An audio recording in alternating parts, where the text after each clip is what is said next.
வணக்கம். ஷியாவோட குட்டி ஃபார்முக்கு உங்களை அன்போடு அழைக்கிறேன். இன்றைக்கி வீடியோவில் நம்ம பார்க்க போகிறது ஒரு நாட்டு வெண்டைக்காய் செடி, மலை வெண்டைக்காய் செடி தான்.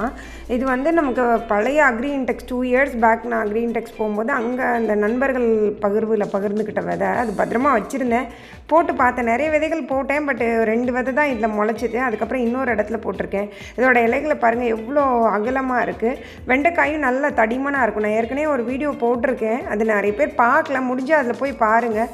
இதில் இப்போ தான் ஃபஸ்ட் டைம் வந்து பூ வச்சுருக்குது. இது வந்து நாள் ஆகும். அந்த பச்சை வெண்டைக்காய் மாதிரி சீக்கிரமாக வராது, கொஞ்சம் டைம் எடுக்கும்.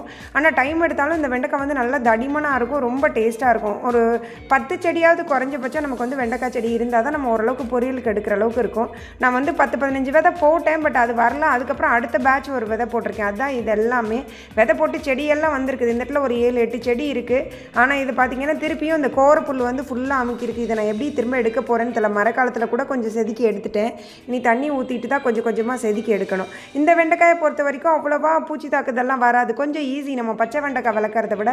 ஆனால் கொஞ்சம் பொறுமையாக வளர்க்கணும். எல்லாத்துலேயுமே துளிர் வர ஆரம்பிக்குது. கொஞ்சம் பொறுமையாக இருந்தோன்னா எடுக்கலாம். நீங்கள் வந்து பச்சை வெண்டைக்காய் வளர்க்குறத விட இது வளர்த்து பாருங்களேன். இதோட டேஸ்ட் வந்து ரொம்ப ரொம்ப சூப்பராக இருக்கும். இது அப்புறம் யானத்தந்த வெண்டையிலே வந்து சிகப்பு வெண்டைக்காயோடது வந்து விதை நான் வந்து வாங்கும்போது இந்த ஆடிப்பட்டத்துக்கு வாங்கியிருக்கேன். அது இனிமேல் தான் போடணும். வெண்டைக்காயை பொறுத்த வரைக்கும் சீசனே கிடையாது. நீங்கள் எந்த சீசனில் வேணாலும் வளர்க்கலாம். ஒரு க்ரோ பேக் கூட ஒரு 5 க்ரோ பேக் இருந்ததுன்னா நீங்கள் 10 செடி வளர்க்கலாம். 1.5 அடி அகலம் இருக்கக்கூடிய க்ரோ பேக் வாங்கினீங்கன்னா.